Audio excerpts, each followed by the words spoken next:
வாழ்க வையகம், வாழ்க வையகம், வாழ்க വളമുടൻ. വേദാദ്രി മഹർഷിയുടെ ആത്മകഥ, എൻ്റെ ആത്മചരിത്രം, അധ്യായം 3. ഒരാളുടെ ജീവിതചരിത്രം മറ്റൊരാൾ എഴുതുമ്പോൾ അവർ സ്വീകരിക്കുന്ന രീതി വേറെയാണ്. മനസ്സിലുണ്ടാകുന്ന ഭക്തി മൂലവും സ്നേഹം മൂലവും ചരിത്രപുരുഷൻ പ്രസിദ്ധനാകണമെന്ന ഉദ്ദേശത്തോടു കൂടിയാണ് എഴുതുന്നത്. ചില സ്ഥലങ്ങളിൽ അദ്ദേഹത്തിൻ്റെ ജീവിതത്തിലുണ്ടായ സംഭവങ്ങൾ വായിക്കുന്നവർക്ക് പാഠമായി തീരുകയും ചെയ്യും. ചരിത്രപുരുഷൻ ചെയ്ത തെറ്റുകളോ മോശം പ്രവർത്തികളോ അയാൾ ആർക്കെങ്കിലും ചെയ്ത ക്രൂരതയോ കൂടാതെ അവരുടെ ബാല്യം വിവരിക്കുന്ന സംഭവങ്ങളോ എഴുത്തിലുണ്ടാവുകയില്ല. അങ്ങനെ വിവരിച്ചെഴുതുന്നതും ശരിയല്ല. എങ്കിൽ ഒരാൾ തനിയെ തൻ്റെ ആത്മകഥ എഴുതുമ്പോൾ എല്ലാ സത്യങ്ങളും എഴുതിയേ മതിയാവുകയുള്ളൂ. പൊങ്ങച്ചത്തിനോ താഴ്ചയ്ക്കോ അവിടെ ഇടമില്ല. ഇപ്രകാരമുള്ള ജീവചരിത്രം വായിക്കുമ്പോൾ വായിക്കുന്നവരുടെ ചിന്തകൾ ഉയർന്നതും കാവ്യമായും മാറും. അറിവിന് ബലം നൽകുന്നതും ആരോഗ്യം നൽകുന്നതുമായ മരുന്നായും മാറും. ജീവിതത്തിൽ ഉയർച്ച താഴ്ച പലതും നിറഞ്ഞ ലോകത്തിൻ്റെ സ്വഭാവങ്ങൾ വെളിപ്പെടുത്തുന്ന പ്രശ്നങ്ങളാൽ പിന്നിപ്പിടഞ്ഞ സംഭവങ്ങൾ നിറഞ്ഞിരിക്കും. ഇപ്രകാരമുള്ള ജീവചരിത്രം വായിക്കുന്നവർക്ക് ജീവിതത്തിൽ ഒരു വിശ്വാസം പ്രകാശിക്കും. ഭരണനിയമം, മതനിയമം ഇത് രണ്ടുകൊണ്ട് വിധേയമായ സമൂഹത്തോട് ചേർന്ന് ജീവിക്കുന്ന മനുഷ്യന് ജീവിതത്തിൽ പ്രശ്നങ്ങൾ പലതും സംഭവിക്കുന്നത് സ്വാഭാവികം. ചിന്തകന്മാർ, പണ്ഡിതന്മാർ, ജ്ഞാനികൾ ഇവരാൽ എഴുതപ്പെട്ട സ്വന്തം ആത്മകഥകൾ ജീവിതത്തിൽ പ്രശ്നങ്ങൾ തീർക്കുവാൻ വഴികാട്ടികളായി ഭവിക്കും. ഏതൊരു മഹാപണ്ഡിതനും കുട്ടിയായിരുന്ന ഒരു കാലമുണ്ട്. സങ്കല്പത്തിലും തെളിവിനുമിടയിൽ, പരിചയത്തിനും ബോധത്തിനുമിടയിൽ കുടുങ്ങി വിഷമിച്ച കാലമുണ്ട്. അപ്പോഴുള്ള പല അറിവുനിലകളിലും ചിലർ ചില അഭിപ്രായങ്ങൾ പ്രകടിപ്പിച്ചിട്ടുണ്ടാകാം. അവർ അറിവിൽ പൂർണ്ണതയടഞ്ഞ ശേഷം അദ്ദേഹത്തിൻ്റെ കണ്ടെത്തലുകൾ മുൻപ് പറഞ്ഞ അഭിപ്രായങ്ങളുമായി വ്യത്യാസങ്ങളുണ്ടാകാം. ഇതെല്ലാം ജീവിതത്തിൻ്റെ സ്വാഭാവികതയെ കാണിക്കുന്നു.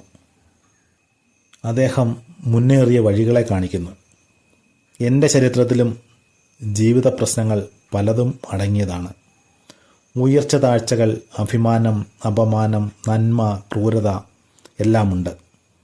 എൻ്റെ ആത്മകഥ ഞാൻ തന്നെ രചിച്ചാൽ അതിലെല്ലാം ഇടം നേടും. സ്നേഹിതരുടെ മനസ്സ് തളരാതെ അതിൽ ലയിച്ചു വായിച്ച് പ്രയോജനം ലഭിക്കുകയും വേണം. എൻ്റെ 18 വയസ്സ് വരെയേ ഞാൻ എൻ്റെ മാതാപിതാക്കളോടൊപ്പം ഉണ്ടായിരുന്നുള്ളൂ. അതിനുള്ളിൽ അവരെ ചോദ്യങ്ങൾ കൊണ്ടും ഉത്തരങ്ങൾ കൊണ്ടും ഞാൻ വിഷമിപ്പിച്ചു. ഞാൻ ചോദ്യം ചോദിക്കും, അതിന് എന്തെങ്കിലും മറുപടികൾ അവർ പറയും. എനിക്ക് ബോധ്യപ്പെട്ടാൽ ഞാനത് സ്വീകരിക്കും. ഇല്ലെങ്കിൽ അത് തെറ്റാണെന്ന് കാരണസഹിതം കാണിച്ച് സമർത്ഥിക്കും. എൻ്റെ വിശദീകരണം കേട്ട് അമ്മയും അച്ഛനും അഭിമാന പുളകിതരാകും. അവരുടെ ദാരിദ്ര്യവും ജീവിത ദുഃഖങ്ങളും എൻ്റെ സംഭാഷണത്തിൽ മറന്നുപോയതായി പറയും. എനിക്ക് ഭക്ഷണം ഊട്ടിത്തരുന്നതിനു വേണ്ടി പറഞ്ഞു തന്നിരുന്ന ഗജേന്ദ്രമോക്ഷം കഥയിൽ ഞാനൊരു പ്രത്യേക താല്പര്യം പ്രകടിപ്പിച്ചിരുന്നു. എൻ്റെ 7-ാം വയസ്സിൽ ആ കഥയിൽ ഒരു സംശയമുണ്ടായി. ഗുഡുവാഞ്ചേരിയിൽ 10-ാം ദിവസ മരണാനന്തര ചടങ്ങ് ഒരാൾക്ക് നടത്തപ്പെട്ടു. അതിനെ മോക്ഷദീപം എന്ന് വിളിച്ചു. മോക്ഷം എന്നാൽ എന്ത്? എൻ്റെ അമ്മയോട് ഞാൻ ചോദിച്ചു.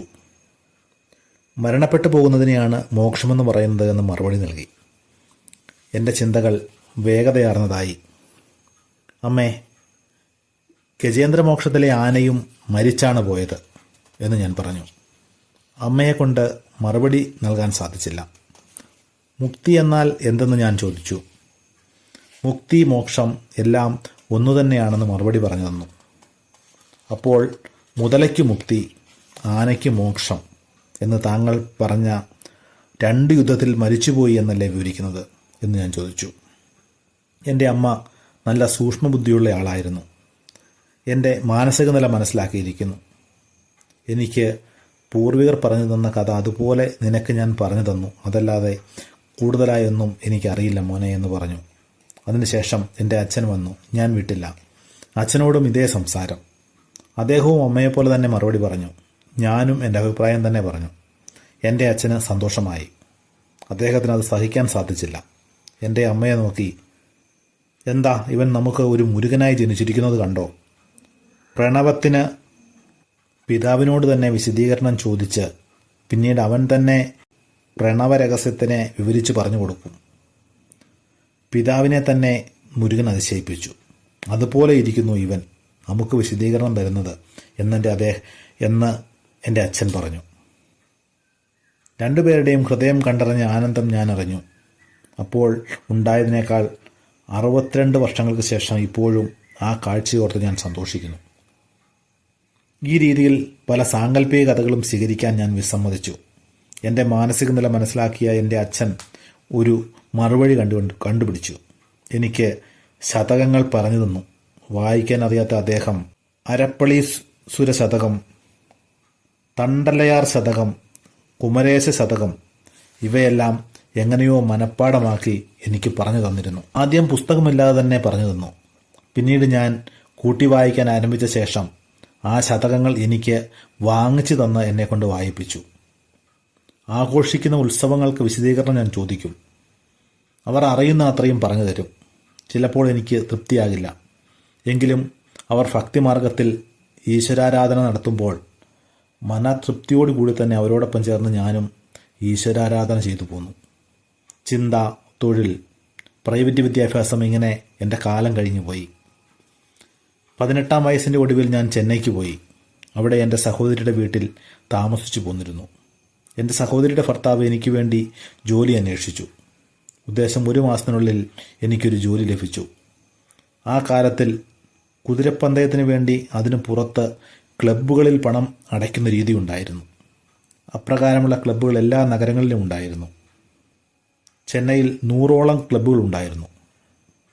മൗണ്ട് റോഡിൽ റോയൽ റേസിംഗ് ക്ലബ് എന്നൊരു സ്ഥാപനത്തിൽ ഞാൻ ജോലിക്ക് ചേർന്നു. മാസം ശമ്പളം ₹50. ആഴ്ചയിൽ 2 റേസുകൾ നടക്കും. ഒന്ന് ബുധനാഴ്ച, മറ്റൊന്ന് ശനിയാഴ്ച. കുതിരപ്പന്തയത്തിന് തലേ ദിവസം വൈകിട്ട് 3 മണി മുതൽ 7 മണി വരെ ജോലി ചെയ്യണം. പന്തയ ദിവസം രാവിലെ 8 മണി മുതൽ പകൽ 2 മണി വരെ ജോലി. അടുത്ത ദിവസം രാവിലെ 8 മണി മുതൽ 1 മണി വരെ ജോലി. ജോലി നോക്കുന്ന ദിവസങ്ങളിൽ അര ദിവസത്തിന് ₹1, ഒരു ദിവസത്തിന് ₹1.50 ക്ഷാമബത്ത എന്ന പേരിൽ കുറച്ച് പൈസയും തന്നിരുന്നു. അക്കാലത്ത് എൻ്റെ വിദ്യാഭ്യാസ യോഗ്യത മാസം ₹75 ശമ്പളം ലഭിച്ചത് അധികമായിരുന്നു. പ്രതീക്ഷിക്കാത്ത ഉയർന്ന ശമ്പളം എൻ്റെ മാതാപിതാക്കൾക്ക് ₹10 ഞാൻ ചെലവിന് കൊടുക്കും. ₹10 ഞാൻ ചിട്ടി അടച്ചു പോന്നു. ബാക്കി അങ്ങനെ തന്നെ എൻ്റെ സഹോദരിയുടെ ഭർത്താവിൻ്റെ പക്കൽ നൽകുകയും പോന്നു. എൻ്റെ ജ്ഞാനക്കണ്ണ് തുറന്ന മഹാൻ. ഈ സന്ദർഭത്തിൽ എനിക്കൊരു മഹാൻ, കുടുംബജീവിതം നയിച്ചിരുന്ന ഒരു ജ്ഞാനി ഗുരുവായി ലഭിച്ചു.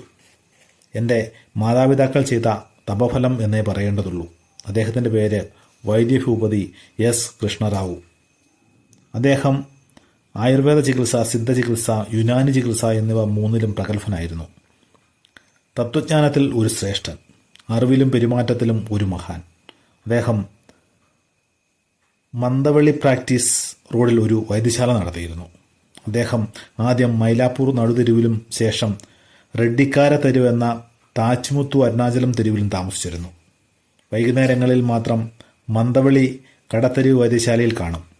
ഒരു ദിവസം ആ വഴിയെ ഞാൻ പോയിക്കൊണ്ടിരുന്നു. അദ്ദേഹം മറ്റാരുമായോ തത്വജ്ഞാനത്തെക്കുറിച്ച് സംസാരിച്ചുകൊണ്ടിരുന്നു. ഞാൻ കടയേരിയിൽ നിന്ന് ശ്രദ്ധയോടെ അദ്ദേഹം പറയുന്നത് ശ്രദ്ധിച്ചുകൊണ്ടിരുന്നു. അദ്ദേഹം എന്നെ നോക്കി, "നീ ആരാണ് കുട്ടി? ഇവിടെ എന്തിനാണ് നിൽക്കുന്നതെന്ന് ചോദിച്ചു. "സാർ, ഞാൻ ഗുഡുവാഞ്ചേരിക്കാരനാണ്. ഇവിടെ വൈദ്യർ ഷൺമുഖ മുതലിയാറുടെ വീട്ടിൽ വന്നതാണ്. അദ്ദേഹം എൻ്റെ സഹോദരിയുടെ ഭർത്താവാണ്.